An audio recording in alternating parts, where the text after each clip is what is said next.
ইস্তাখিরনা ইস্তাখিরনা আলাইকুন্না বিহাফাতিত তারিক। যখন মসজিদে নববীতে জামাত হয়ে গেল, ছেলে আর মেয়ে সবাই নামাজ পড়ে মসজিদে নববীতে, আজও পড়ছে ছেলে মেয়ে সবাই একসাথে নামাজ। সেই মসজিদে নামাজ পড়ার পরে যখন নামাজ শেষ, তখন সব বাড়ি বেরো, তুমিও বের হবে, আমিও বের হব, মেয়েরাও বের হবে।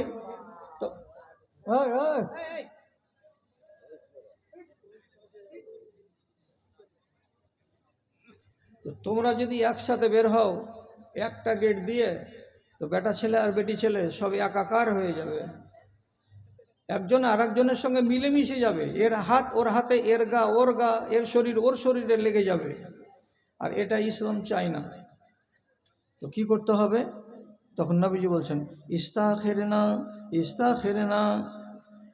যখন নামাজ শেষ হয়ে যাবে, তোমরা মেয়ে ছেলেরা একটুখানি মসজিদে দাঁড়াও, একটুখানি দেরি করো, যতক্ষণ পর্যন্ত পুরুষ লোকেরা গেট দিয়ে বেরিয়ে চলে না যাবে ততক্ষণ পর্যন্ত তোমরা মসজিদ থেকে বের হয়েও না। এইটুকু যদি 5টা মিনিট সবুর করো, তো বেটা ছেলেরা আরামে একা একাই বেরিয়ে যাবে। আর তার 5 মিনিট পরে তোমরা মেয়েরা তোমরা আলাদা আলাদা বের হবে। এতে করে ছেলে মেয়ের সঙ্গে আর মেয়ে ছেলের সঙ্গে একাকার হবে না, এবং তোমরা নেকি করতে এসে বদির বোঝা ঘাড়ে নিয়ে বাড়ি যাবে না। মেয়ে ছেলে পেলে থেমে গেল, ঝামেলাটা চুকে গেল। তারপরে রাসূলুল্লাহ একটা কথা বাড়িয়ে দিলেন। কি বললেন? আলাইকুন্না বিহাফাতিত তারিক। যখন বাড়ি যাবে তখন, যখন জালসায় যাবে তখন, যখন নিজের প্রয়োজনে এখান থেকে সেখান যাবে তখন, তোমরা নারী জাতি সব সময় মাথায় রাখবে, তোমরা মধ্য রাস্তা দিয়ে চলবে না। তোমরা সব সময় রাস্তার কিনারা কিনারা কিনারা কিনারা হাঁটবে। মধ্যকার রাস্তাটা পুরুষদের জন্য ছেড়ে দেবে। আর তোমরা খবরদার রাস্তার কিনারা কিনারা হাঁটবে, এটা তোমাদের জন্য নীতি আল্লাহ রাব্বুল আলামিন ধার্য করে দিয়েছেন। এক কথা হলো। 2 নম্বর কথা পুরুষদেরকে বললেন, এই পুরুষরা, তোমরা যে মনে মনে করছো যে এইভাবে গায়ে গা লেগে গেল, হাতে হাত লেগে গেল, তাতে কি যায় আর তাতে কি আসে? তোমরা একটা কথা মগজে রাখো, মাথায় রাখো, আমি তোমাদের নেতা বলছি, আমি তোমাদের নবী বলছি, তোমাদের কল্যাণের জন্যই বলছি, অকল্যাণের জন্য বলিনি। কি বলবেন রাসূলুল্লাহ? আপনার কথাটা শুনি।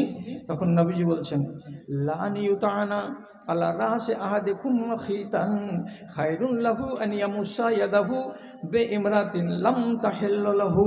রাসূলুল্লাহ বলছেন, তোমার মাথার উপরে যদি একটা 1 ইঞ্চির কাঁটাকে কেউ নিয়ে হাতুড়ি দিয়ে মেরে তোমার চাঁদিতে গেঁড়ে দেয়, তো এতে যতটা ক্ষতি হবে, এতে যতটা তোমার নোকসান হবে, এতে যতটা তোমার কষ্ট এবং বিপদ হবে, এর চাইতে 10 গুণ বেশি তোমার বিপদ হবে। কিসে?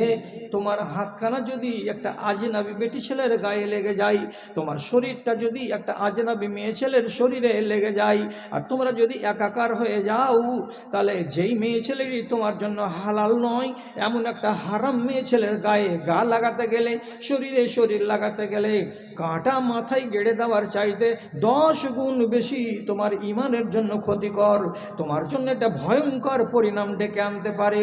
কাজে তোমরা কাঁটা মাথাতে লেগে যাওয়াটাকে মেনে নিতে পারো, কিন্তু জীবনে কোনোদিন আজনাবি মেয়ে ছেলের গায়ে গা লেগে যাওয়াটাকে হরগিজ হরগিজ তোমরা মানিও না। দুটোই তো হাদিস বললাম।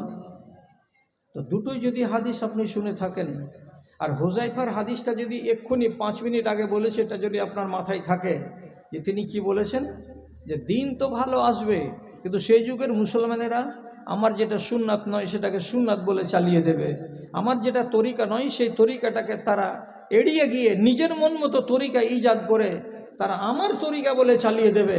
এত বড় তারা অন্যায় কাজ করবে, একটা সময় আসবে। কেন বললাম কথাটা? কথাটা এই জন্য বললাম যে আপনাদের কাউকে ভালো লাগবে না, যারা জালসা কমিটি আছেন তারা। আপনাদের যদি কোনো 2-4 জন লোক যারা চোখওয়ালা, তারা আপনারা যখন জালসাটা রাত্রি 8টা 9টার সময় গনগন করে, তখন একবার কি বাইরে গিয়ে দেখেছিলেন? আপনারা কি একবার দক্ষিণ দিকে নদীর কিনারায় বাজারের দিকে খোঁজ খবর নিতে একবার গেছিলেন? কেউ যাননি। তাছাড়া অতদূর যদি না যেয়ে থাকেন, তো আপনাদের এখানে পুরুষদের সংখ্যা যতটি, তার তুলনায় ডবল মহিলাদের সংখ্যা ছিল না ছিল না? এটাতে হ্যাঁ না তো বলতে পারবেন?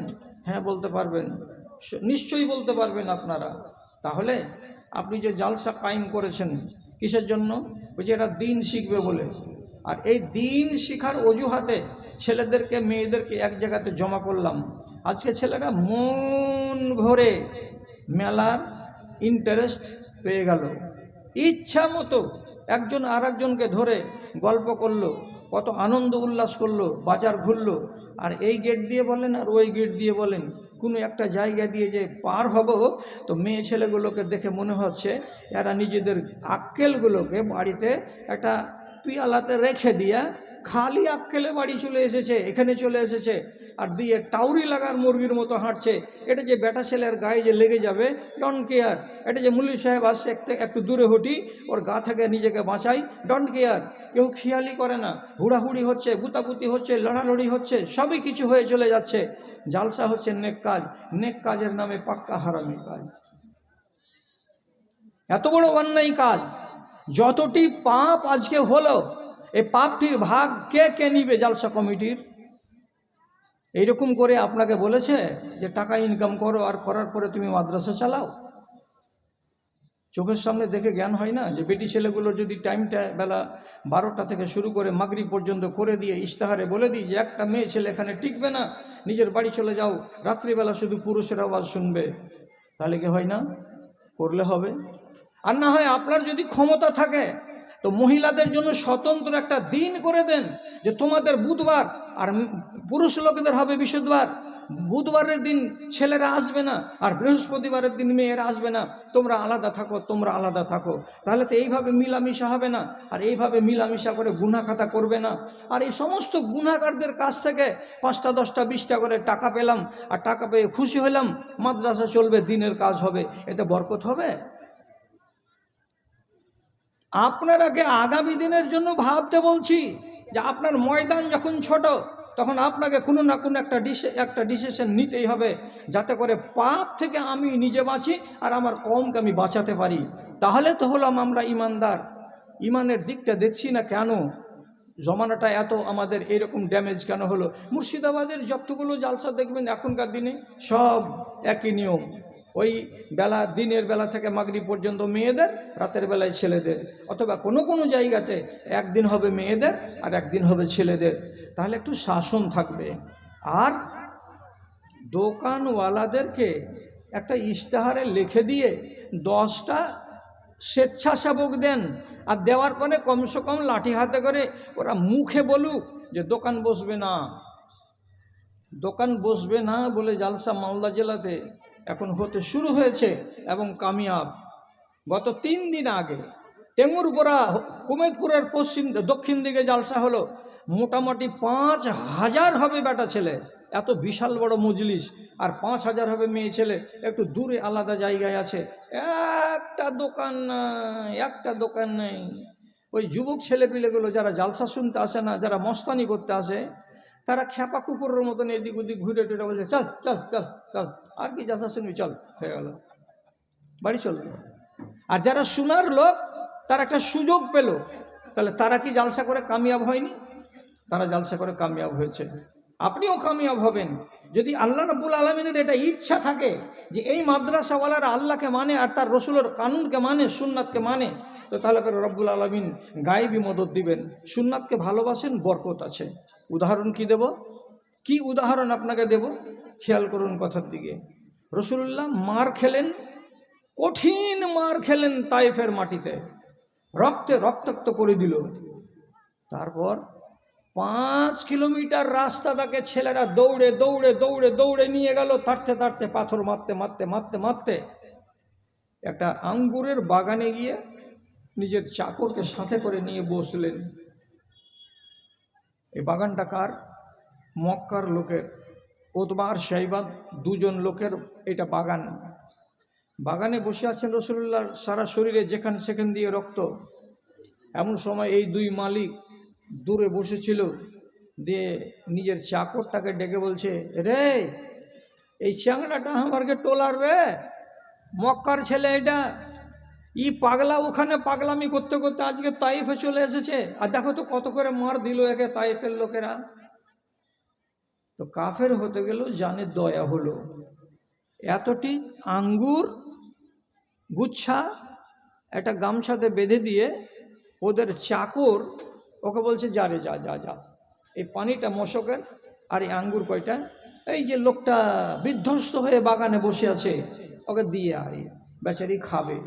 খেতে গেলে মানুষের মন থেকে দুঃখ দূর হয়, আর খেতে গেলে মানুষের ভাঙা মনটা একটু অনেকখানি হালকা হয়। খেয়ে নিলে ব্যথাটা কমবে, যা দিয়ে আয়। এই চাকরের নাম হলো আদ্দাস। এই ছেলেটা হলো খ্রিস্টান, এর বাড়ি হলো ইরাকের নাইনাওয়া শহরে। নাইনাওয়া শহর থেকে এসেছে কাজ করতে কোথায়, তো তাইফের মাটিতে। চাকর কথা শুনলো মালিকের, খেজুরটি আঙ্গুরটি হাতে করে নিয়ে এসে এই বিধ্বস্ত মুসাফিরের কাছে রেখে দিয়ে বলছে, এ বাবা রাগঝাল মাটি করো, মনটাকে হালকা করো, চোখে মুখে পানি দাও, এই আঙ্গুর কটাকে খাও, শরীরে তাগত আসবে। রসুল্লাহ মনে মনে ভাবলেন, কথা তো ঠিক, বিদেশের মাটি, একটা লোক যদি দুটো খানা দিয়েছে, ফল দিয়েছে, তো খাই, গায়ে শক্তি আসবে। মনটা বিধ্বস্ত, ভাঙা মন। তিনি তখন সামনে রেখে দিয়ে চাকরকে বলছেন, চাকর চাকর নাও, একটা করে তুমি খাও, একটা করে আমি খাই। রসুল্লাহ একটা আঙ্গুরের দানাকে এমনি করে উঠালেন, উঠার পরে আমার দিকে দেখেন, উঠিয়ে মুখে দিতে যাবেন, তো তিনি বলছেন বিসমিল্লাহ। বিসমিল্লাহ বলে মুখে দিলেন, দানাটা চিবিয়ে খেলেন, তারপরে আরও 10টা দানা 12টা দানা উনি খেলেন। যখন প্রথমেই রাসূলুল্লাহ বললেন বিসমিল্লাহ, তখন এই খ্রিস্টান চাকর আদ্দাস বলছে, হাজিহি কালেমাতুন লা ইয়াকুলুহা আহলু হাযাল বালাদে। এর লোক, আপনার বাড়ি কোথায়, কোনখান থেকে আপনি এসেছেন? খানা খাওয়ার আগে যে শব্দটা আপনি বললেন, এই শব্দটা এই দেশের লোক কেউ বলে না খাবার আগে। আমি তাইফে বাস করছি 10 বছর ধরে, কোনো লোক, কোনো মালিক আমার জীবনে কোনো দিন দেখিনি তারা লোকমা মুখে দেওয়ার আগে এই কথাটা বলেছে। যে কথাটা আপনি আজকে খানা খাওয়ার টাইমে বললেন, তা কি বললেন? তো বিসমিল্লাহ, আমি আল্লাহর নামে শুরু করলাম। আপনার বাড়ি কোথায়? আর আপনি যে কথাটা বললেন, এ কথাটা তো জীবন প্রথম শুনলাম, এখানকার লোক তো কেউ বলে না। তখন নবীজি বললেন, আমার বাড়ি হচ্ছে মক্কা, আমি ওখান থেকে এসেছি, এখানে বিশেষ কাজ নিয়ে এসেছিলাম, দিনের দাওয়াত নিয়ে। তখন রাসূলুল্লাহ ওকে জিজ্ঞেস করে বলছেন, তোমার বাড়ি কোথায়?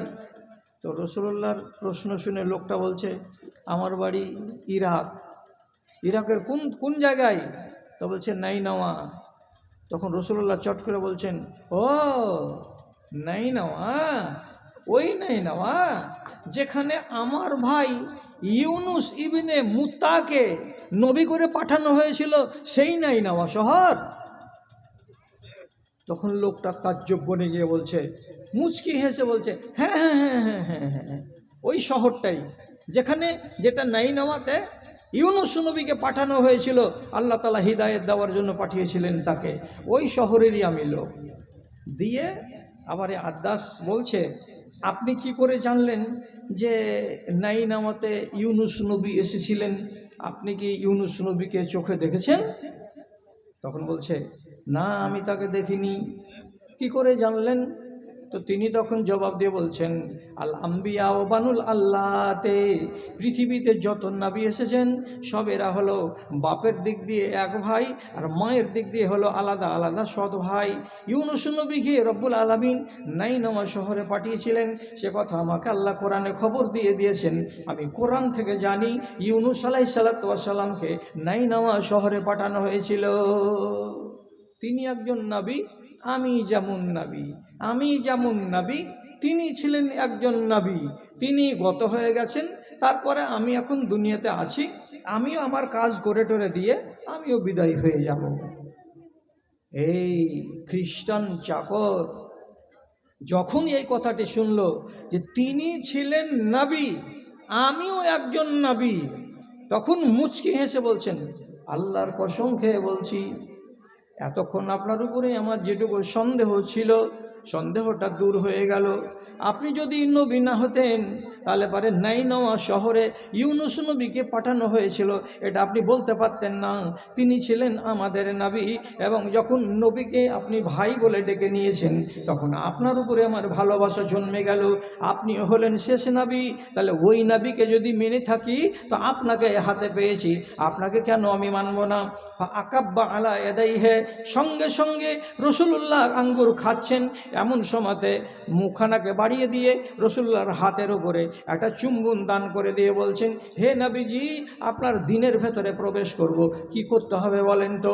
রসুল্লাহ জর্জরিত শরীরে, মর্মাহত মন মেজাজে যখন খানা খাচ্ছিলেন, ওই হালাতেই লোকটা যখন রাজি হয়ে গেল এই দিনের ভেতরে প্রবেশ করার, রসুল্লাহ কলমা পড়ালেন, আর বাগানের ভেতরেই প্রথম লোকটা মুসলমান হয়ে গেল। মুসলমান হলো কিসের দ্বারাই? রসুল্লাহ যখন সুন্নাত অনুযায়ী খানা খেতে গেলেন, সুন্নাতের দিকে নজর পড়ল তার দ্বারাই। একটা সুন্নাত কত বড় দরজা উন্মুক্ত করলো। রসুল্লাহ এবার হাসছেন আর বলছেন, পরওয়ারদিগার, 10 মিনিট আগে তোমার কাছে অভিযোগ করেছিলাম, আমি অভিযোগ ফিরিয়ে নিলাম। আল্লাহ, ইরাকের মাটিতে মার খেয়েছি হেদায়েত দিতে এসে, যে লোকেরা মানল না, কিন্তু দেখা আমার বিসমিল্লাহ হয়ে গেছে, একটা লোক ইমান এনে নিয়েছে। আর কিছুদিন যেতে গেলে তায়েফের লোক যে ইমান আনবে না, এর কোনো মানে নেই, এদের আল্লাহওয়ালাদেরা আমার দাওয়াতকে কবুল করবে, এরা একদিন ইমানদার হয়েই যাবে। আজকে দেখেন ইমানদার, কিন্তু ইমানদার হওয়ার সূচনাটা কোনখান থেকে হলো? সুন্নাতকে পালন করা, চোখে দেখলো, তাতে থেকেই শুরু হয়ে গেল। তো আপনি সুন্নাতকে কেন মানেন না? বিয়েতে সুন্নাত নাই? আছে। খাওয়া দাওয়াতে সুন্নাত নেই? আছে। আপনার জীবন যাপন করবেন বিবির সঙ্গে, তাতে সুন্নাত নেই? আছে। বড় দুঃখ লাগে, ওয়াজ করে করে 65-66 বছরে পড়ে গেলাম। মুসলমান জাতি রসুল্লাহর সুন্নাতকে অগ্রাহ্য করে নিজের মন মতন চলছে আর নিজের মন মতো জিন্দেগি কাটাচ্ছে।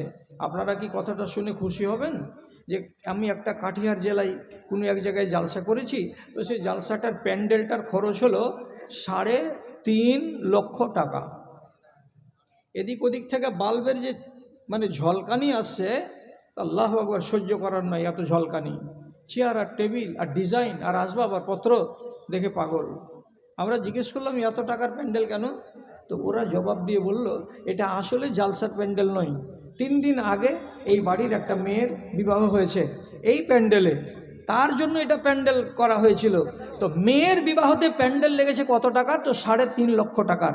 আর দিয়ে শুনতে পেলাম বরযাত্রী এসেছিল 700 জন। বরযাত্রী 700 জন এসেছিল। আল্লাহু আকবার। আর গাড়ি ঘুমতে পারবো না, এখান থেকে শুরু করে 1.5 কিলোমিটার রাস্তা পশ্চিম দিক পর্যন্ত শুধু রোডের কিনারায় গাড়ি গাড়ি গাড়ি গাড়ি গাড়ি গাড়ি, শুধু বোলেরো স্করপিও খাড়ো ছিল। তাহলে চিন্তা করেন কতটি লোক এসেছিল আর কত গাড়ি এসেছিল। এরা বলছে 700 জন লোক এসেছিল। আপনারা একটা লোককেও বলবেন এটা সুন্নাত? এতটি বরযাত্রী আসা সুন্নাত না, কিন্তু লোক মানে না। ওয়াজ করে করে করে করে আপনারও জিন্দগি কালি হয়ে গেল, চুল সব সাদা হয়ে গেল, আর আমার তো মরণের টাইম চলে আসলো, কিন্তু কটা লোককে মানাতে পারলাম আজ পর্যন্ত? পারা যাচ্ছে না। যতটি ওয়াজ করছি তার তুলনায় আরও বেশি পরিমাণে তারা উল্টো দিকে হাঁটছে, এবং আরও বেশি তুলনায় বুড়ো আঙুল দেখে দিন এবং ধর্ম থেকে অন্য দিকে পালিয়ে পালিয়ে চলে যাচ্ছে। আল্লাহ রহম করে। সুন্নাতকে মানার ব্যাপারে আপনাকে আর কি কথা বলতে যাব, ভালো করে বুঝুন। ইমাম আবু দাউদ রহমাতুল্লাহ আলাই একদিন একটা নদী দিয়ে চলে যাচ্ছিলেন এক সফরে। তো নদীটা চওড়া, যেমন আমাদের দেশে গঙ্গা নদী আছে, নদী এরকম চওড়া নদী। উনি চলে যাচ্ছেন। তো নদীর কিনারা কিনারা কিনারা কিনারা নৌকাটা যাচ্ছে, খুব বড় নৌকা। যেতে যেতে যেতে যেতে ঠিক মনে করে নেন বেসিকের সামনে এসেছে। তো নদীর ওই পারে তীরে একটা লোক হাঁচি মারল, হ্যাঁচো করে দিয়ে জোরে হাঁচি ফেললো। আর দিয়ে ওখান থেকে বলছে, হাঁচি ফেলতে গেলে কি বলতে হবে? যে আলহামদুলিল্লাহ। লোকটা যখন হাঁচি ফেলে বলছে আলহামদুলিল্লাহ, তো যারা যারা শুনতে পাবে হাঁচিওয়ালার দুয়া তারাকে জবাব দিতে হয় পাল্টা দুয়া পাওয়ার জন্য। তো লোকটা যে বলল আলহামদুলিল্লাহ, তো তাকে তো জবাব দিতে হবে। আপনি কি জবাব দিবেন? ইয়ারহামুকাল্লাহ। এটা যদি আপনি জবাব দেন ওকে, তাহলে আপনাকে ফের পাল্টাও জবাব দিতে বাধ্য আছে। ও তখন কি বলবে আপনাকে? ইয়াহদিকাল্লাহ ওয়া ইউসলিহ বালাকা, আল্লাহ তোমাকে যেন হিদায়েত দেয় এবং তোমার যত জটিল ঝামেলা আছে, সমস্যা আছে, আল্লাহ তোমার সমস্যার যেন সমাধান করে দেয়। কত ভালো দোয়া হলো। তা হাঁচির ওয়াসিলাতে দোয়া আদান প্রদান হবে। এখন কার দোয়া কবুল হবে কে জানে? আমি হাঁচি মারলাম, আমি বললাম আলহামদুলিল্লাহ, আপনি আমাকে জবাব দিলেন আল্লাহ তোমার উপরে রহম করে, আপনার দোয়াটা কবুল হয়ে যেতে পারে। অথবা আপনি দোয়া দিয়ে আমার দিকে তাকিয়ে থাকেন যে আমি আপনাকে দোয়া দিব, ইয়াহাদিক আল্লাহ, আল্লাহ তোমাকে হিদায়েত দেয়, তো হতে পারে আমার দোয়াটা আপনার লেগে যাবে, আপনার কবুল হয়ে যেতে পারে, আর আপনার কল্যাণ হয়ে যেতে পারে। ইমাম আবু দাউদ শুনতে পেলেন এইটা, তখন শুনে সাথে সাথে বড় নৌকার মালিককে বলছে, ভাই রে একটু ধীর গতিতে চালাতো, একটু ধীর গতিতে চালা, আস্তে আস্তে চালা, জোরে চালাবি না। দিয়ে কি করলো? ফাক্তারা কেরাবাতান, ওইখানে ছোট ছোট মাছ ধরা যে ডোঙাগুলো পাওয়া যায়, ডোঙা বুঝুন তো, ছোট ছোট যেগুলো নৌকা তালের গুঁড়ি দিয়ে বানাই, একখানায় টিনকে মুড়ে দিয়ে যেগুলো বানাই, একটাতে একটা লোক তাতে উঠতে পারবে আর যেতে পারবে, এমন একটা ছোট্ট নৌকাকে 1 দিরহাম টাকা দিয়ে ভাড়া করে নিলেন। আর নেওয়ার পরে পানি টানতে টানতে সাথে সাথে 15-20 হাত দূরে কিনারায় চলে গেলেন। আর কিনারাতে যাওয়ার পরে যেই লোকটা বলেছিল আলহামদুলিল্লাহ, তার সামনে গিয়ে বলছেন ইয়ারহামুকাল্লাহ, আল্লাহ তোমার উপরে রহম করে। তুমি ভাই 2 মিনিট আগে হাঁচি মেরেছ, আর আমি তোমাকে জবাব দিতে আসলাম, 2 মিনিট দেরি হয়ে গেল, তবুও জবাব দিচ্ছি ইয়ারহামুকাল্লাহ, আল্লাহ তোমার উপরে রহম করে। যখন লোকটা ইয়ারহামুকাল্লাহ শুনতে পেল, তখন আবার ইমাম আবু দাউদকে জবাব দিয়ে বলছে ইয়াহদিকাল্লাহ ইউসলিহ বালাকা, আল্লাহ রাব্বুল আলামিন তোমাকে হিদায়েত দেয় এবং তোমার কাজগুলো, তোমার সমস্যাগুলো যেন সমাধান করে দেয়। দোয়াটা শুনে নিল, আর নেওয়ার পরে আবার ওই ভাড়ার নৌকাটাতে, ছোট্ট নৌকাটাতে চড়ে বড় নৌকাতে সে চড়ে নিলেন। আর নেওয়ার পরে নিজের মঞ্জিলের দিকে চলতে শুরু করলেন।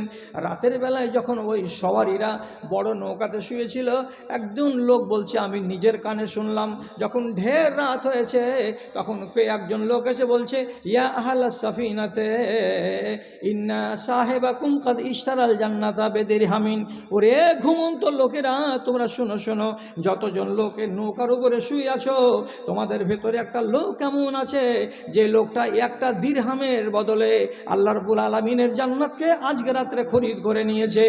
1টা দিরহামের বদলে আল্লাহর জান্নাত কেমন করে খরিদ করলো?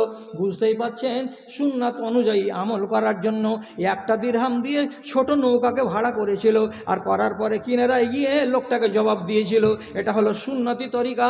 একটা সুন্নাতকে মানতে গিয়ে 1টা দিরহাম খরচ করে দিয়েছে। তো রাতের বেলায় স্বপ্নে দেখলো তারা কি, যে এই লোকটা 1টা দিরহামের বদলে আল্লাহ রাব্বুল আলামিনের জান্নাতকে খরিদ করে নিয়েছে। কি সুন্নাতের দাম কত? সুন্নাতের দাম কত? সুন্নাত অনুযায়ী আপনাকে চালাবো। তো তার জন্য এক জায়গাতে একটা হাদিস বলছিলাম, তো যখন ঘরে গেলাম তো বিদায়ের কালে 2-3টা লোক এলো, এসে তখন ঠাট্টা করে বলছে আপনি তো আমাদের হাতের টাকা নেবেন না। বলছি কেন জি? বলছে আপনি যে হাদিস শোনালছেন সে হাদিসে আমরা পড়ি না, আমরা ওই হাদিসের আওতাতে পড়ি না। তা আমি কি বলেছি? তা আমি একটা হাদিস বলেছিলাম। হাদিসটা কি বলেছিলাম? শুধু এই কথাটা বলেছিলাম যে রাসূলুল্লাহ একদিন বলছেন সাহাবীদের সামনে যে আমার বন্ধুদেরকে দেখার জন্য আমার জানটা, মনটা ছটপট ছটপট করছে, কবে আমার বন্ধুদেরকে দেখতে পাবো। সাহাবায়ে কেরাম বললেন আমরা কি আপনার বন্ধু নই? তখন নবীজি বলছেন তোমরা আমার বন্ধু নও, তোমরা আমার সাথী, তোমরা আমার সঙ্গী। আমার বন্ধু কারা? তো রাসূলুল্লাহ বলছেন হুমুল্লাযিনা আমানু বি ওয়া লাম ইয়ারাউনি, বন্ধু হলো ওরা যে লোকগুলো আমার মরে যাওয়ার পরে দুনিয়াতে আসবে 100 বছর পরে, 200 বছর পরে, 400 বছর পরে, 1000 বছর পরে, আর ওই লোকগুলো আমাকে মানবে, আমাকে বিশ্বাস করবে। চোখে না দেখেও যারা আমার সুন্নাতকে পছন্দ করবে, যারা আমার ফরমানকে পছন্দ করবে, ওই লোকগুলো হলো আমার বন্ধু, ওই লোকগুলো আমার দোস্ত। ওদেরকে দেখার জন্য আমার মনটা পাগল হয়ে আছে। তাহলে আমরা এই রসুলগঞ্জ এলাকার লোক, আমরা তো রসুলুল্লাহকে দেখিনি, অথচ উনি বলছেন যারা আমাকে না দেখে ঈমান এনেছে, ভালোবেসেছে, তারা আমার বন্ধু, তাদেরকে দেখার জন্য আমার মন পাগল আছে। তো আমি কথাটা কি বলেছিলাম, এই কথাটাই উদাহরণ দিয়ে বলেছিলাম, ধরো জি এই গ্রামের লোক রসুলুল্লাহ আগামী মাসের 29 তারিখে রসুলগঞ্জ মাদ্রাসার বারান্দাতে বা মাঠে এলেন, কমিটির লোক চেয়ারে বসতে দিয়েছেন। খোদার রশি শক্ত হাতে কেন ধরিস না রে, তোরা কেন ধরিস না রে, দুদিনের এই দুনিয়াতে কিসের বাহাদুরি, ছেড়ে দে রে শয়তানি তোর হাতে পায়ে ধরি রে, হাতে পায়ে ধরি। সৎ উপদেশ সবাই মানে, সৎ উপদেশ সবাই মানে, তোরা কেন মানিস না রে,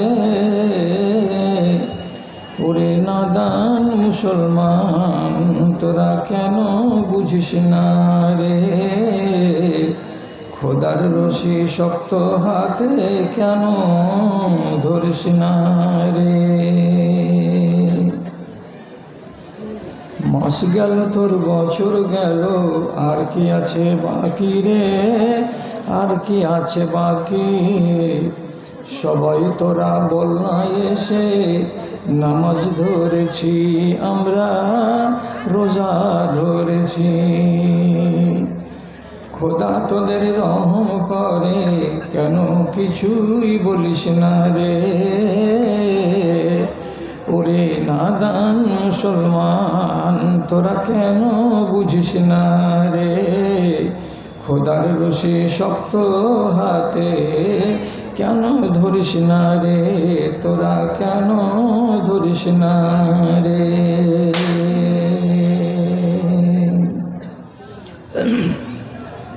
শ্রদ্ধেয় সভাপতি সাহেব, সমবেত এই এলাকার বিভিন্ন গ্রাম থেকে, পাড়া থেকে, মহল্লা থেকে মাদ্রাসার একরাশ দরদ ও ভালোবাসাকে সাথে নিয়ে ও ইমানি জজবাকে বুকে নিয়ে উপস্থিত বিভিন্ন শ্রেণীর ছোট বড়, শিক্ষিত অশিক্ষিত আমার প্রাণের ভাই ও বন্ধুগণ তথা মজলিসের আরেক পার্শ্বে বিক্ষিপ্তভাবে বসে থাকা আমার স্নেহের মাতা ও ভগ্নীগণ, রব্বুল আলমিনের শুকরগুজারি করছি এবং তার সংক্ষিপ্ত স্তুতিবাদ গাইছি যে আল্লাহ তাআলা আমাকে এবং আপনাকে বছরের মাথায় 365 দিন গত করে নিয়ে আর একবার এই মাদ্রাসার প্রাঙ্গণে এসে কিছু দিনও ইমানের কথা শুনে নিজেদের মরা ইমানগুলোকে একটুখানি পানি দিয়ে জীবিত করার একটা চেষ্টা এবং নিজেদেরকে আখিরাতমুখী করে তোলার একটা চেষ্টা, এগুলো গ্রহণ করার আমরা সুযোগ হাতে পেয়েছি। তার জন্য উভয় পক্ষ আমরা মোহাব্বতের সাথে আল্লাহ রব্বুল আলমিনের শুকরগুজারি করি, নামাক হালালি করি। নামাক হালালকে আল্লাহ তাআলা খুব পছন্দ করেন। নামাক হালালির ভাষা ছোট, আপনি ইচ্ছা করলেই বলতে পারবেন আমার সাথে মোহাব্বতের সাথে আলহামদুলিল্লাহ। তারপরে তার আখেরি রসুল রহমতুল্লিল আলমিন জানাবে মুহাম্মদুর রাসূলুল্লাহ সাল্লাল্লাহু আলাইহি ওয়াসাল্লামের উপর শত সহস্র দরুদ ও সালাম বর্ষিত হোক। আল্লাহুম্মা সাল্লি আলাইহি, আল্লাহুম্মা বারিক আলাইহি। বেরাদারান ইসলাম, আপনাদের সামনে কোরআন মাজিদের 2টি সূরা থেকে 2টি আয়াত এইমাত্র পড়ে শোনালাম। এর অর্থ হলো শুধু শুধু আমরা আল্লাহর বিধানকে মেনে জীবনে কামিয়াব হতে পারবো না। আল্লাহ তাআলার বিধানের সাথে সাথে রাসূলুল্লাহ সাল্লাল্লাহু আলাইহি ওয়াসাল্লামের বিধিবিধানকে মানতে হবে তাহলে আমরা কামিয়াব হতে পারব। যেমন আল্লাহ তাআলা কোরআন মাজিদে আইন দিয়েছেন, তেমনি আল্লাহর নবী আমাদেরকে অনেক কিছু আইন দিয়েছেন। যেগুলো আইন কোরআন মাজিদে আছে সেগুলো তো কোরআনে আল্লাহর কথা, আর যেগুলো রসুলুল্লাহ বলেছেন সেগুলো রসুলুল্লাহর মুখ থেকে এসেছে আল্লাহর হুকুমে, এগুলো হলো হাদিস। অতএব কোরআনকে মানতে হবে এবং হাদিসকে মানতে হবে, আল্লাহর এবং তার রসুলের বিধিবিধানকে মানতে হবে, তাহলে আমি মুমিন হতে পারব, তাছাড়া নয়। উদাহরণ দিয়ে বলি, মদ হারাম কোরআনে আছে, রসুলের কথা নয়। ব্যভিচার হারাম কোরআন থেকে, রসুলের কথা থেকে নয়। জুয়া হারাম কোরআন থেকে, রসুলের কথা থেকে নয়। সুদ হারাম কোরআন থেকে, রসুলের কথা থেকে নয়। জাদু হারাম, শিরক হারাম কোরআন থেকে, আল্লাহ পাকের নবীর কথা থেকে নয়। ব্যভিচার করা হারাম কোরআন থেকে, আল্লাহ পাকের নবীর কথা থেকে নয়। তাহলে কিছু তো আল্লাহর দেওয়া হলো, কিছু রসুলুল্লাহর দেওয়া আছে। কি দিয়ে বুঝাবো আপনাকে? রসুলুল্লাহ আইন দিয়েছেন, যেমন গুনে দেখেন আর বুঝে দেখেন। রসুল বলেছেন, মোচ কেটে ছোট করো, দাড়িকে বড় করো, বগলের চুলকে উপড়িয়ে ফেলো, যৌনাঙ্গের চুলকে কামিয়ে পরিষ্কার করো, নখ বড় হয়ে গেলে 40 দিনের আগে নখ কেটে পরিষ্কার করো, গলায় পানি দিয়ে ফজরের বেলায় গার্গিল করো, নাকে পানি দিয়ে নাক ঝেড়ে দাও, এবং পুরুষ ছেলে বেটা ছেলে যদি জন্মগ্রহণ করে তার খাতনা করে দাও। রসুলুল্লাহর এগুলো হলো বিধান, আপনাকে এগুলো মানতে হবে। মেয়েদেরকে রসুল যেমন বলেছেন, কি বলেছেন? কপাল, চোখের উপরে যে এই যে গোল চুলগুলো আছে এগুলোকে বলে ভুরু। রসুলুল্লাহ বলছেন, পার্লারে গিয়ে এই চুলগুলোকে সরু করে নিজের মন মতন করে গঠন করিও না। আল্লাহ যেভাবে দিয়েছেন চোখের উপরের চুলগুলো সেভাবে রাখতে দাও। আল্লাহ তাআলা বলছেন, বেটি ছেলে হয়ে তুমি হাতে, পিঠে, কপালে ট্যাটু আঁকিও না। আল্লাহ রাব্বুল আলামিন বলছেন, তুমি বাজারে গিয়ে নকল চুল কিনে এনে তোমার আসল চুলের সঙ্গে যুক্ত করে এত বড় খোপা বেঁধে গাঁওয়ালাকে দেখাতে যেও না যে আমার চুল কত বড় বড়। এগুলো যারা করে তাদের উপরে রব্বুল আলামিনের নবী বলছেন, আল্লাহর লানত বর্ষিত হবে। যারা বেটা ছেলে তাদেরকে যে 8টা 10টা বললাম, যারা এগুলোকে মানে তাদের সম্বন্ধে আবার নবীজি শুভ সংবাদ দিচ্ছেন। কি বলে? মান আহিয়া সুন্নতি ফাকাদ আহাব্বানি ওয়া মান আহাব্বানি ফাইন্নাহু ইয়াদখুলুল জান্নাতা মাই। যে মানুষগুলো আমার সুন্নাতকে ভালোবাসে, পছন্দ করে, সে যেন আমাকে ভালোবাসে, আমার সাথে মোহাব্বত করে, এবং যে আমাকে মোহাব্বত করে সেই লোকটা আমার সাথে জান্নাতে থাকবে, আমি তার সাথে জান্নাতে থাকব। কথা বোঝা গেল?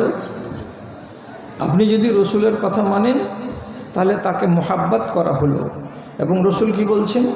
যারা আমার সুন্নতকে পছন্দ করলো, ভালোবাসলো, তারা আমাকে ভালোবাসলো, আর যে আমাকে ভালোবাসলো সে আমার সাথে জান্নাতে যাবে, জান্নাতে থাকবে। আল্লাহ রাব্বুল আলামিন কোরআন মাজিদে বলছেন, তোমরা যদি আমার ইতাআত করো আর রাসূলের ইতাআত করো তাহলে তোমরা হলে মুমিন। আর একজনের ইতাআত করো আর একজনের ইতাআত করাকে ছেড়ে দাও, তুমি মুমিন নও, তুমি ব্যর্থ মুসলমান, তুমি নাকাম, তোমার দুনিয়াও গেল, তোমার আখিরাতও গেল। তাহলে কত বিধান আছে এইরকম যেগুলো আল্লাহ পাকের নবী আমাদেরকে দিয়েছেন সেগুলো আজ আপনাকে গুণে দিতে পারবো না। শুধু এইটুকু বলবো, যেইটুকু আপনি জুমা মসজিদে এবং জালসার মাহফিলে বিভিন্ন জায়গায় গিয়ে শুনেছেন, সেই সুন্নাত কটাকে আপনি ভালোবাসুন, রসুলুল্লাহর কাছে প্রিয় হয়ে যান। মানুষ রসুলুল্লাহর সুন্নাতকে ভালোবেসে কত প্রিয় হয় তার নজির আপনাকে আমি দেখাচ্ছি। দাদা আমার কথার দিকে খেয়াল করবেন, খুব বেশি সময় আমাকে দিয়েন না, 1 ঘন্টা মেরে কেটে দেন, তারপরে আমারও ছুটি আপনারও ছুটি, এর ভেতরে আপনি বেশি এদিক ওদিক করিয়েন না আল্লাহর ওয়াস্তে। সেটা আপনাকে একটু শোনাই। কাঁচা পেঁয়াজ এবং কাঁচা রসুন খাওয়া হারাম নয়। কি বললাম? হারাম নয়, কিন্তু এটা খেয়ে মসজিদে যাওয়া চলবে না। মসজিদে যাবেন না, মুখকে ধুয়ে সুন্দর করে ব্রাশ করে মিসওয়াক করে মাজুন লাগিয়ে মুখ থেকে কাঁচা পেঁয়াজ রসুনের গন্ধটাকে দূর করে তারপর আপনি মসজিদে যাবেন, অসুবিধা নেই। খাওয়া হারাম নয়। এবার ভালোবাসা দেখাচ্ছি আপনাকে। কাকে বলে ভালোবাসা? রসুলুল্লাহ মদিনা গেলেন, 16-17 দিন কুবা নামক মসজিদের পাশে থাকলেন। তারপরে আজকের দিনে যেটা মসজিদে নববী, সেই মসজিদের পাশে একটা বাড়িতে মেহমান হলেন। বাড়ির মালিকটার নাম হলো আবু আইয়ুব আনসারি। এই লোকটা রসুলুল্লাহকে নিচু তলায় জায়গা দিলেন এবং তিনি উপর তলাতে গেলেন। নিজের পরিবারকে নিয়ে দুপুরবেলাতে খানা এলো, বড় প্লেটে করে খানা নিয়ে এসেছে আবু আইয়ুব আনসারি। আমার বাড়িতে আজকে মেহমান হয়েছেন কে? সারা পৃথিবীর শ্রেষ্ঠ মানব রহমতুল্লিল আলামিন জনাবে মুহাম্মদুর রাসূলুল্লাহ সাল্লাল্লাহু আলাইহি ওয়াসাল্লাম। খানাটি এনে দিয়েছে সামনে, দিয়ে একটু দূরে বসে আছেন আবু আইয়ুব। রসুলুল্লাহ 1 লোকমা রুটিকে ভেঙে তরকারিতে লাগিয়ে মুখে তুলতে গেলেন। মুখে তোলার আগে, মুখে পুরার আগেই লোকমাটাকে মুখের কাছ থেকে সরিয়ে দিয়ে আবার থালাতে রেখে দিলেন। দিয়ে থালিটাকে আলতো করে সরিয়ে দিলেন। দিয়ে আবু আইয়ুবকে বলছেন, আবু আইয়ুব এ খানাটা নিয়ে যাও। তখন তিনি বলছেন, এই খানা খাবেন না? তো বলছেন, না আমি খাবো না। কেন খাবেন না? খানাতে কি দোষ আপনি পেলেন? তো রসুলুল্লাহ মৃদু কণ্ঠে বলছেন, তোমার এই তরকারিতে, তোমার এই খানাতে কাঁচা পেঁয়াজ এবং কাঁচা রসুন আছে। এটা যদি আমি খাই তাহলে হবেটা কি জানো? ফাইন্নাহু উনাজি মান লা তুনাজি। আমি যেই হাস্তির সঙ্গে, আমি যে সত্তার সঙ্গে কথা বলি, তার মানে তিনি হলেন জিবরিল। জিবরিল এত নাজুক ফেরেশতা। আমি পেঁয়াজ এবং রসুন কাঁচা খেয়ে যদি তার সাথে কথা বলি তো জিবরিলের মনে প্রাণে বড্ড কষ্ট হবে। জিবরিলকে কষ্ট দিয়ে আমি ভুল করব না। এই জন্য তুমি তো জিবরিলের সঙ্গে কথা বলো না, কাজে তোমার খেতে অসুবিধা নাই, কিন্তু আমি তো জিবরিলের সাথে কথা বলি, আর আমার মুখ থেকে যদি দুর্গন্ধ বেরোয় তো এটা বড্ড কঠিন কথা হবে। তার জন্য আমি আল্লাহর ফেরেশতা, আল্লাহর দূত জিবরিলকে কষ্ট দেব না বলে আমি কাঁচা পেঁয়াজ এবং রসুনওয়ালা তরকারি খাবো না। এটাকে ফিরিয়ে বাড়ি নিয়ে যাও।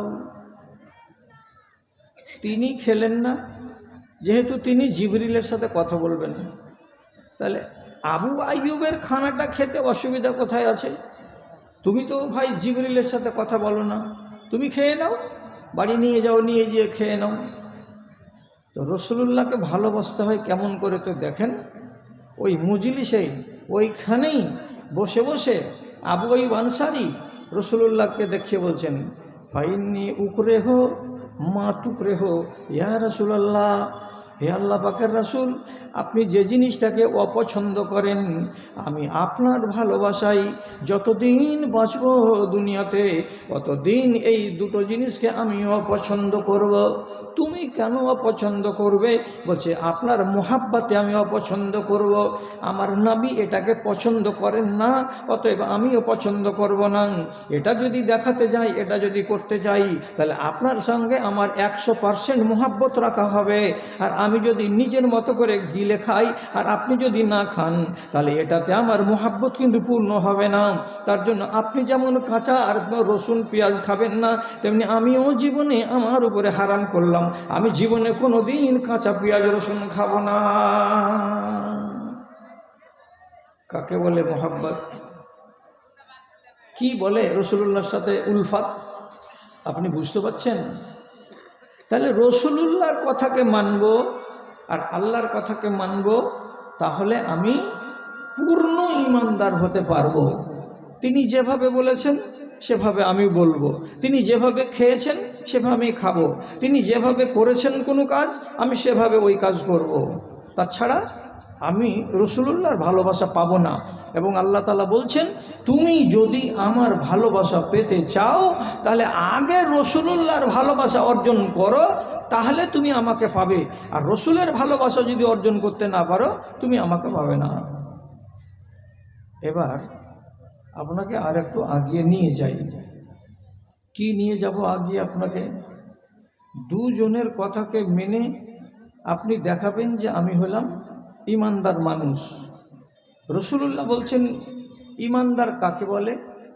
কোন মানুষটাকে আমরা ঈমানদার বলবো যে হ্যাঁ এই লোকটা মুমিন মুসলমান? কাকে বলবো? কোন নারীকে বলবো, কোন নরকে বলবো যে এই লোকটা, এই মেয়েটা মুমিন মেয়ে ছেলে, মুমিন মুসলমান? তো রসুলুল্লাহ তার পরিচয় দিয়ে বলছেন, আল মুমিনুনা হাইয়্যিনুনা লাইয়্যিনুনা কাল ইবলিল আনিফে ইজাস্তানাখা আনাখা ওয়াজা ইস্তাকাদা কাদা।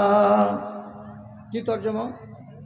মুমিনের মন হয় অতি নরম, মুমিনের মন হয় অত্যন্ত সরল, এবং মুমিন হয় অনুসরণকারী, মুমিন হয় ইত্তেবাকারী। কার? রসুলুল্লাহর এবং আল্লাহর। এই দুজনের কথার সামনে এরা মুলায়িম হয়ে চলে, নরম হয়ে চলে, তাদেরকে সুন্দর মন নিয়ে অনুসরণ করে চলে। কেমন করে অনুসরণ করে?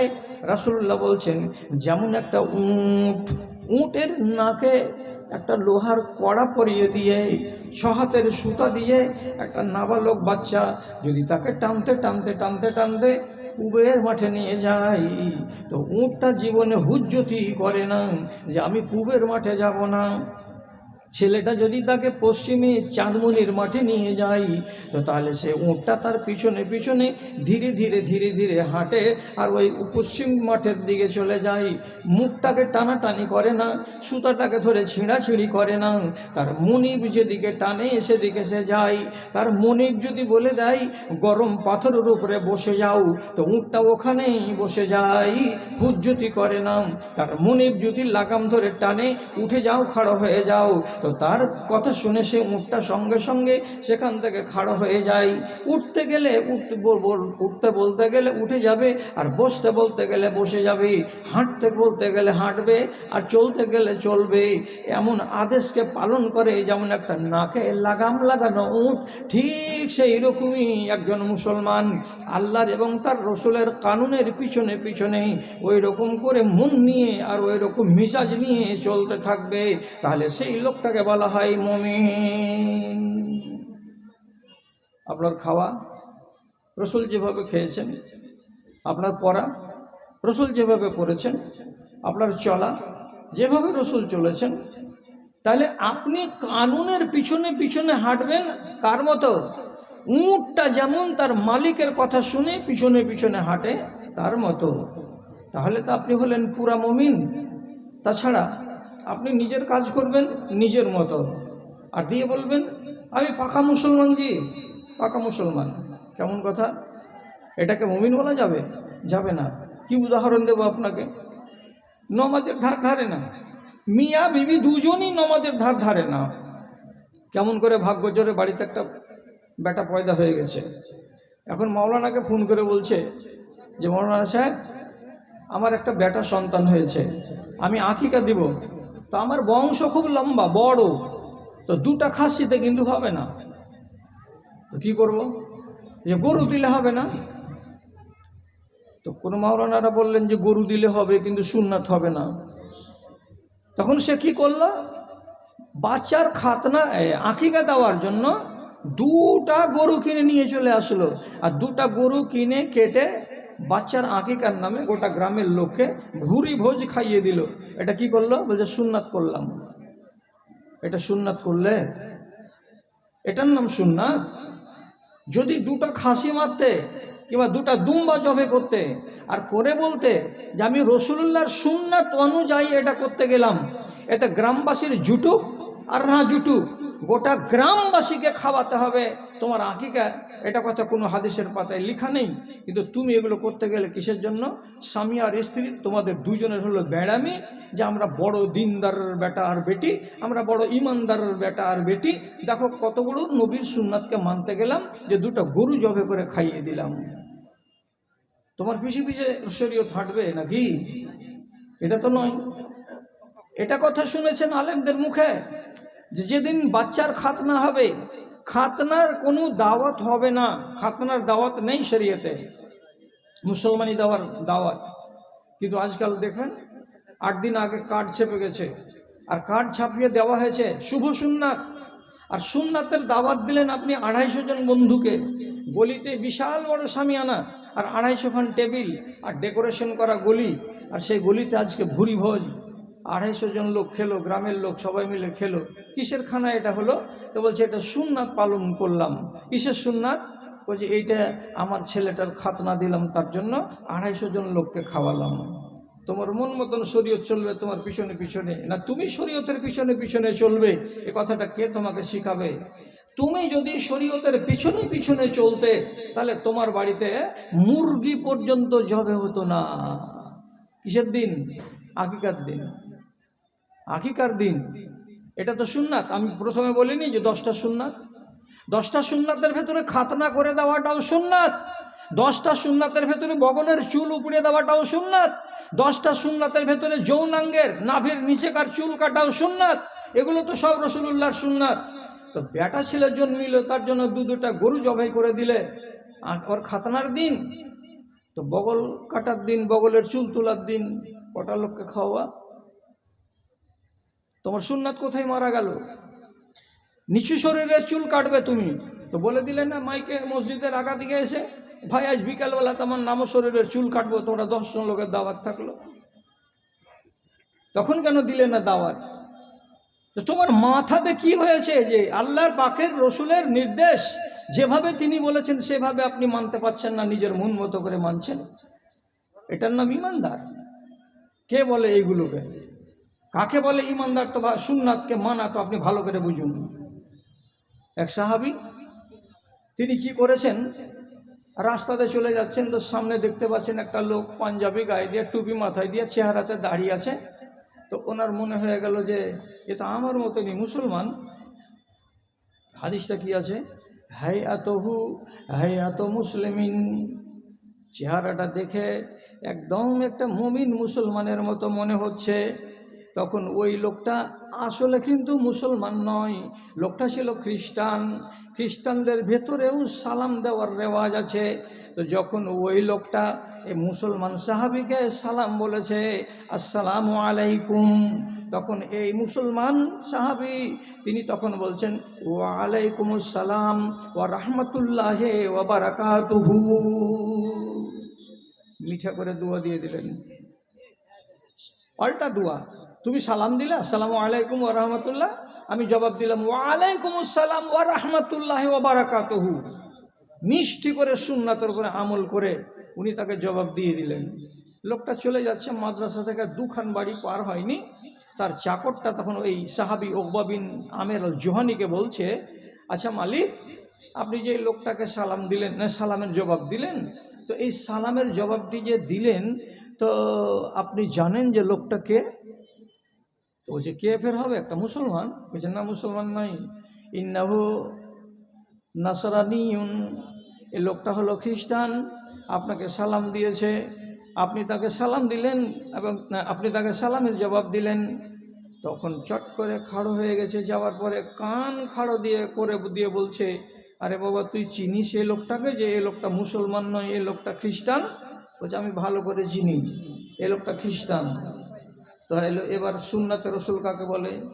সুন্নাত অনুযায়ী সালাম আর সালামের জবাব দেওয়া তা তো ঠিক ছিল, কিন্তু যেহেতু খ্রিস্টানকে তার সালামের জবাবে তখনকার দিনে যেটা খ্রিস্টান তার সামনে এসেছিল, সে কিতাব ধারণ করে না, তার ভেতরে ঈমান ধর্ম কিছু নেই, তাহলে একে ধরে নিতে হবে যে একজন গায়ের মুসলিম সালাম দিয়েছে, তো তার জবাবে আমি যে বললাম ওয়া রাহমাতুল্লাহি ওয়া বারাকাতুহু, এ কথাগুলো বলা তোমার ভুল হয়ে গেল। সাথে সাথে ওর পিছনে পিছনে দৌড়াতে দৌড়াতে 3 বাড়ি চলে যাবার পর তখন বলছে, ও ভাই ও ভাই ও ভাই শোনো শোনো শোনো শোনো। লোকটা বেচারি খাড়ো হয়ে গেছে, যা বলছে কি হলো, কি বলছেন আপনি আমাকে? তখনই বলছে, আমি আপনার সালামটা পেয়েছিলাম, মনে মনে ভাবলাম আপনি আমার একটা মুসলমান ভাই যদি সালাম দেয় তাহলে আল্লাহর কোরআন বলছে তাকে জবাব দাও আরও সুন্দর করে, তার জন্য আমি তোমাকে ওয়া রাহমাতুল্লাহি ওয়া বারাকাতুহু বলে সুন্দর করে জবাব দিয়েছিলাম। কিন্তু এটা জবাব হলো কার? তো মুসলমানের। আর এভাবে যদি জবাব দেওয়া যায় তো রাসূলুল্লাহর সুন্নাত পালন করা যায়, কিন্তু তুমি তো মুসলমান নও, তোমার জন্য এটা দোয়া নয়, আমার দোয়া দেওয়া তোমাকে ভুল হয়ে গেছে, তার জন্য আমি সহি দোয়া দিচ্ছি। আর আগের দোয়াটাকে আমি মনে মনে ফেরত করে নিলাম। কি বলে ফেরত করলাম? যে এই দোয়াটা তোমাকে আমি দিই নাই, এটা আমি দিয়েছি তো ভুল দিয়েছি, তোমাকে সঠিক দোয়া যেটা দিতে হবে সেটা আমি দিচ্ছি। তখন কি বলছে? ওয়ালাইকুম সালাম। এটা বলার পরে তারপরে তিনি বলছেন, কাসরা আল্লাহ উমরাকা ও বারাকাল্লাহ ফি মালেকা, আল্লাহ তোমার মালে বরকত দিক, তোমার মাল বাড়িয়ে দিক এবং তোমার বয়সটাকে বাড়িয়ে দিক। এই দুটো কথা বললে কিন্তু আল্লাহর রহমত এবং আল্লাহর বরকত এই দুটাকে তিনি টেনে নিলেন, কেড়ে নিলেন। কেন কেড়ে নিলেন? যে মুশরিককে যদি দোয়া দেওয়া যায় তোমার মাল বেড়ে যাক, তোমার বয়স বেড়ে যাক, এটা জায়েজ আছে, কিন্তু এই বরকত আল্লাহ রাব্বুল আলামিনের আর রহমত আল্লাহ রাব্বুল আলামিনের কোনো মুশরিককে দেওয়া যায় না। তার জন্য তিনি এটা দিলেন আর ওটাকে টেনে নিলেন, নেওয়ার পরে বলছেন হাযা সুন্নাতুন নবী, এটা হলো আমার নবীর সুন্নাত, এবার আমি রাসূলুল্লাহর সুন্নাতকে পালন করতে পারলাম। সুন্নাতের প্রতি মানুষকে কতটা সজাগ হতে হয় তাহলে আপনি আন্দাজ পাচ্ছেন। আচ্ছা আমি একটা কথা বলছি, রাগঝাল করিয়েন না, মজলিস আস্তে আস্তে ভাঙছে বা ভাঙবে। হুযাইফা রাদিয়াল্লাহু তাআলা আনহু বলছেন যে আল্লাহর রাসূল, আমরা খুব মন্দ সময়ে মন্দ যুগে ছিলাম। রে বাবা এ ছেলেগুলা, এই বারবার এখানে যেছো, যাও এখনই গেল তো একদল, দেখা যাচ্ছে যে খালি গায়ের বাছুর ছাড়লি দুধ হবে একবারে, খালি বাছুর ছাড়ো তো দুধ হবে একবারে, একটু দম লাও, একটু পরে আধ ঘন্টা পরে যাও, আমি যখন যেতে বলবো তখন যেও। তো বলছে হ্যাঁ যে রাসূল আমরা খুব মন্দ সময়ে ছিলাম। মন্দ সময় মানে কি? তো মন্দ সময় কাকে বলে তো শুনেন, খেয়াল করেন আমার দিকে, বেশিক্ষণ থাকবেন না, যতক্ষণ থাকবেন কথা শুনেন। বলছে কবর থেকে লাশকে আমরা পাটাতন হটিয়ে তার গা থেকে 8 মিটার কাপড়কে চুরি করে নিয়েছি, আমাদের হাত কাঁপেনি, আমরা এত ছোট লোক ছিলাম। নিজের ঔরস জাত বেটিকে জিন্দাই মাটিতে ভরেছি, আমরা এত মন্দ লোক ছিলাম।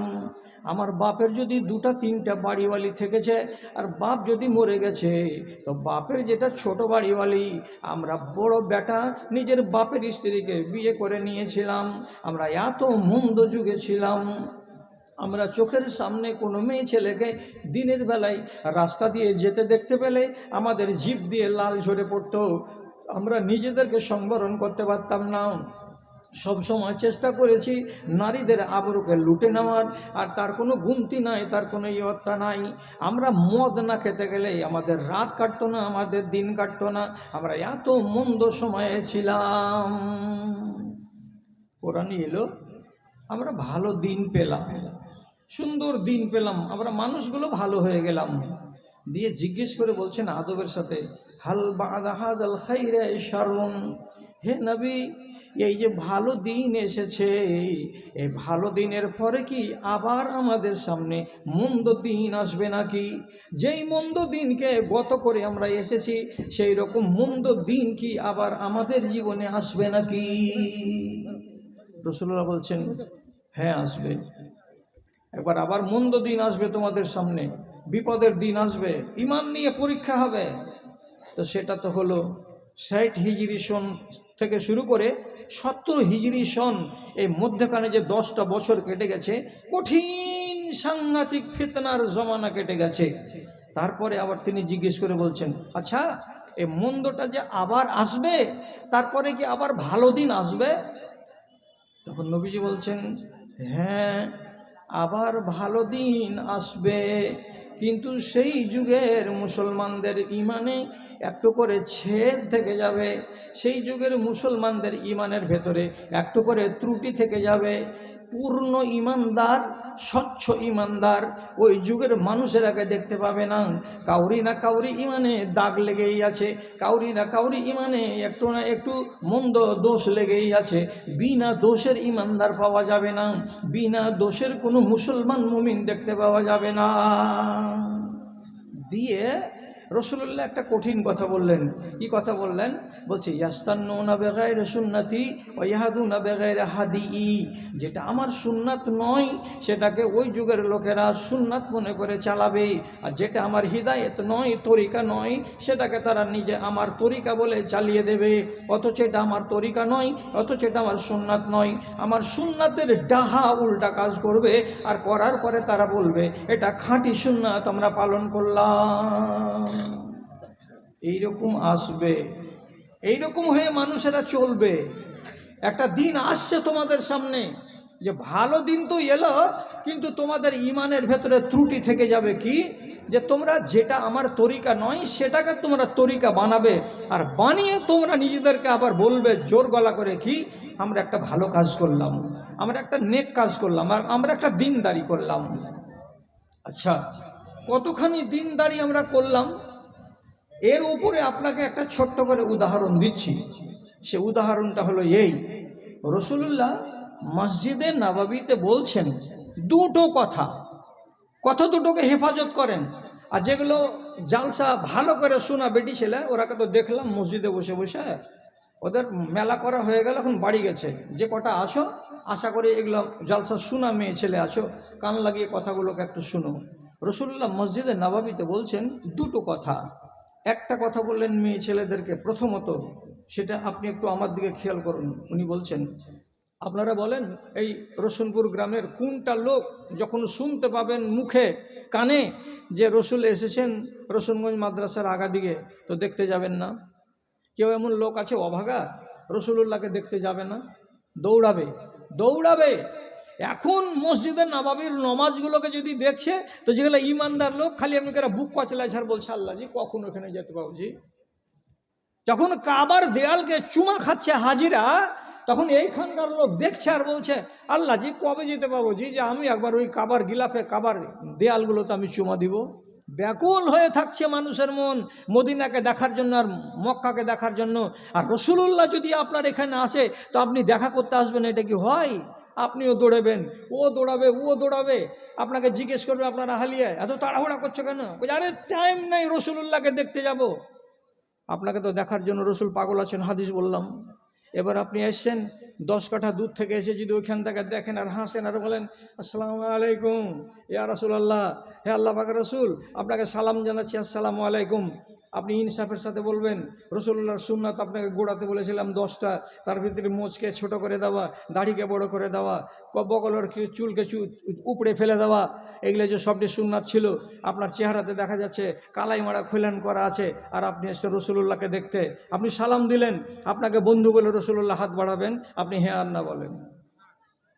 বাড়াবেন না। কেননা যে আমার সুন্নাতকে তুমি পছন্দ করো না। আমার সুন্নাতের সাথে যার ভালোবাসা নেই, তো তার সাথে আমার বন্ধুত্ব তাহলে কিসের? হ্যাঁ চলো, একটা লোককে তো এইভাবে আউট করে দিবেন আল্লাহ পাকের রসুল, যারা যারা এই সুন্নাতকে জবে করেছে। আর তারপরে যদি আরগুলো সুন্নাত রসুলুল্লাহ আপনাকে জিজ্ঞেস করেন, তো তাহলে তো আপনি কোথা থেকে কোথায় চলে যাবেন। ভাইজান খেয়াল করেন, এগুলোকে অবহেলা করিয়েন না। আর আপনাকে অনুরোধের সুরে বলছি, কোনো জালসাতে যাবেন, যে জালসাতে গেলে আপনি কিছু শিক্ষা নিয়ে ওখান থেকে উঠে আসবেন, আর আপনার মগজে কথাটা আছে যে আমি মাগরিব থেকে বসবো না, অমুক লোকটা যখন উঠবে তখন আমি বসবো, ওর কথা থেকে কিছু শিখবো, তাহলে ঠিক ওই লোকটার বেলাতে সামনে বসবেন আর ওর কথাগুলোকে মেনে নেবেন, গ্রহণ করে নেবেন, এই মানসিকতা নিয়ে আসবেন।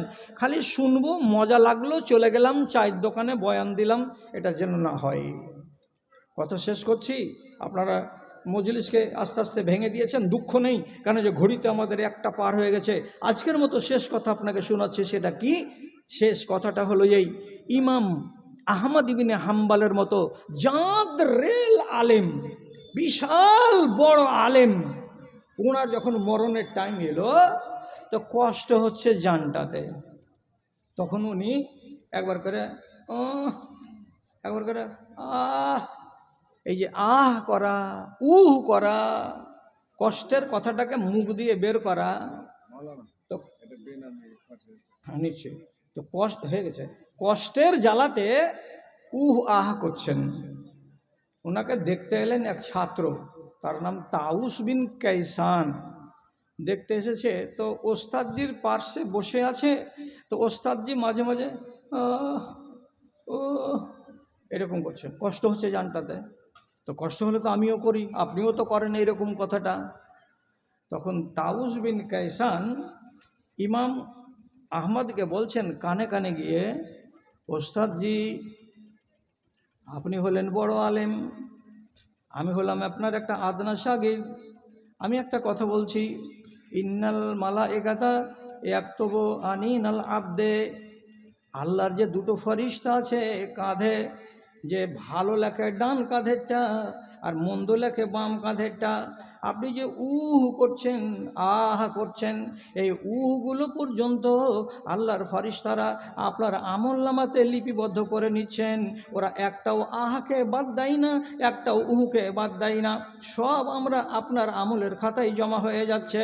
তখন তিনি বলছেন, ইয়া আল্লাহ, কোন কথা হলো, আমি যদি কষ্টের কারণে এটা করি তাহলে তো আল্লাহ রাব্বুল আলামিন নারাজ হবে, আমি যদি এটা করে আমার মনের অসুবিধাটাকে প্রকাশ করি তাহলে আল্লাহ তাআলা আমার উপরে নারাজ হয়ে যাবে।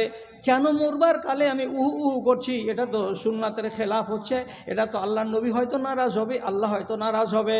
তখন তিনি যেমনি ছাত্রের মুখ থেকে শুনলেন উহু করাটাও লিখে নিচ্ছে আল্লাহর ফেরেশতা, তখন তিনি সাথে সাথে উহু করাটাও বন্ধ করে দিলেন।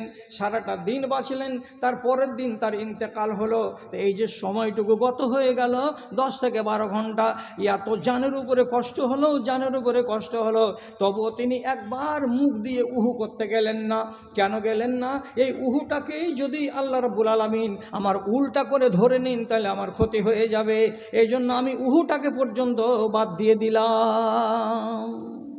ভাইজান, তাহলে আপনি এবার অনুমান করেন, আপনি আন্দাজ করেন যে আমার আর আপনার মতো মানুষগুলোকে রাসূলুল্লাহর সুন্নাত সম্পর্কে কতখানি সজাগ হতে হয়। শেষ কথা, শুধু এইটুকু কথা বলছি, কোনো মানুষ যদি জেনে শুনে বুঝে সুঝে রাসূলুল্লাহর সুন্নাতকে অবজ্ঞা করে যদি তাকে না মানে, তাহলে আপনাকে পাওয়ার দেওয়া আছে, আপনি তার সাথে বন্ধুত্বলি করিয়েন না। বুঝতে পারলেন তো? কোনো একটা লোক যদি রাসূলুল্লাহর সুন্নাতের খেলাফ কাজ করে তাহলে আপনি তার সঙ্গে বন্ধুত্বালি রাখবেন না, বন্ধুত্বালি ছিন্ন করে দেন, আপনার জন্য জায়েজ আছে। একটা লোক মসজিদে নববীতে গুলি খেলছিল, আর এক সাহাবী বললে গুলি খেলিও না, রাসূলুল্লাহ নিষেধ, আল্লাহ পাকের নবী মানা করেছেন, গুলি খেলাটা অন্যায় কাজ মসজিদের ভেতরে বাইরে জায়গাতে। লোকটা বলে দিয়ে চলে গেল, 1 ঘন্টা পরে যদি এসে দেখছে তো গুলি খেলতেই আছে লোকটা, তখন বলছে আমি তোমাকে 1 ঘন্টা আগে নিষেধ করেছিলাম না রাসূলুল্লাহর কথা বলে? যে হ্যাঁ আপনি বলেছিলেন, তো তারপরেও তুমি গুলি খেলছো? বলে হ্যাঁ তারপরেও গুলি খেলছি। তখন এই সাহাবীটা কি বললেন? উনি তাকে বলছেন, ইন্নী লাম ওকাল্লিমুকা আবাদা, তুমি রাসূলুল্লাহর কথাকে মানো না, এজন্য তোমার সামনে আমি স্পষ্ট ঘোষণা দিয়ে বলছি, আগামী দিনে যতদিন আমি বাঁচবো আর তুমি বাঁচবে, তোমার সঙ্গে জীবনে কথা বলবো না। 1 ওলা ওলা আউদোকা ইন মারিসা, তুমি যদি ব্যারাম পড়ে যাও তো মুমিনের উচিত হলো ব্যারামিকে দেখতে যাওয়া, তার পাশে বসে দোয়া দেওয়া। আমি কথা দিচ্ছি তুমি যদি অসুখ পড়ে যাও আর আমি যদি কানে খবর পাই যে আব্দুল সালাম ব্যারাম পড়ে আছে, তা আমি তোমাকে দেখতে যাব না। আর তারপরে আরও কথা বলছি, তুমি যদি মরে যাও এই সময়ের ভেতরে আর আমি যদি বেঁচে থাকি আর তোমার কথা যদি শুনতে পাই বেলা 2টার সময় আব্দুল সালামের জানাজা হবে, আমি বাড়িতে বসে থেকেই যাব, কিন্তু তোমার জানাজায় হাজির হব না। কেন হব না? কেন হব না? কেন কথা বলবো না? কিসের জন্য এত বড় সিদ্ধান্ত? তো তিনি বলছেন, তুমি রসুলুল্লাহর নিয়মকে মানো না, তুমি রসুলুল্লাহর সুন্নাতকে বিশ্বাস করো না, তুমি রসুলুল্লাহর ফরমানকে অগ্রাহ্য করো, তো তোমার মতো মানুষটা রসুলুল্লাহর দুশ্মন, আর যে লোকটা রসুলুল্লাহর দুশ্মন হবে তার সঙ্গে আমার দোস্তালি হতে পারে না। এই জন্য আমি তোমার সঙ্গে সমস্ত রকম বন্ধুত্বালি ছিন্ন করে নিলাম। পাওয়ার আছে আপনার, আপনি যদি জানতে পারেন কোনো লোক 6 লাখ টাকার টাকা নিয়েছে আগে আর নেওয়ার পরে বিয়ে শাদি করেছে, আপনি ওর চার দোকানে চা খাওয়া বন্ধ করে দেন, ওর বাড়ির দাওয়াত খাওয়া আপনি বন্ধ করে দেন, তোর ব্যাটার বিয়েতে যাব না, তোর ব্যাটার বাড়ির বউ ভাত আমি খেতে যাব না, আপনি স্পষ্ট করে দেন। কেন করে দেন এইগুলো? এই জন্য করে দেন যে তুমি রসুলুল্লাহর দুশমন। দাদা আমার, এই যুগে যদি ন্যায্য কথা বলা যায় তো ন্যায্য কথাকে সামাল দেওয়ার মতো লোক খুব কম, ঠিক না? আপনারা মনে মনে বলবেন এইগুলো কথা কি এই যুগে বিক্রি হয়? মৌলভী সাহেব, কোন যুগে বিক্রি হবে? রসুলুল্লাহর যুগে বিক্রি হলো, তার আমাদের যুগে কেন বিক্রি হবে না? এটা তো আক্ষেপের কথা। তো যাই হোক, যতটি কথা আপনাদের সামনে আমি শোনালাম, এখন পর্যন্ত আমার বক্তৃতা দেওয়া এই মজলিসে 1 ঘন্টা 10 মিনিট হলো, আর মজলিসটাকে সামটাতে আরও 10 মিনিট লাগবে, তাহলে 1.5 ঘন্টা হয়ে যাবে। আপনি আরাম বিশ্রাম করবেন, ফজরের জামাত ধরবেন, আর না হলে সারা রাত ওয়াজ শোনার পরে সকালে যদি উল্টা মুখে নিন পারেন তো তাহলে আপনার জালসাটা বেকার হয়ে গেল। আমি আপনাকে শেষবারের মতো এইবার একটা আরজি জানাচ্ছি। সে আরজিটা হলো এই, সাথী গেল কোথায় গেল? আচ্ছা, আরজিটা হলো এই যে আমি ছোট ফকির, আমি বড় ফকির নই। সব শেষের বেলায় যখন আসি তখন লোকের কাছে খুচরা টাকাগুলো আমি চাই। তো আপনি এখান থেকে যে উঠবেন, তো আল্লাহর ওয়াস্তে আমি আপনাদের এই এলাকার বহুত পুরাতন মৌলবি এবং বহুত পুরাতন বক্তা, আমি আজ থেকে জালসা করি না। বাটনা মাদ্রাসাতে আমি 1985 সালে এসেছি, তখন থেকে শুরু করে আইনটোলা আর গাইনটোলা আর রসুলপুর আর পিয়াজপুর যত পুর আছে সব জায়গাতে আমি হাজিরা দিয়েছি। তাহলে যদি ভালোবাসাটা থাকে তাহলে আমি প্রত্যেকটা মানুষকে বলছি, দয়া করে আল্লাহর ওয়াস্তে আমার কাছে একটু এগিয়ে আসুন ছোট্ট করে দান নিয়ে। আর একটা কথা বলি যে হযরতে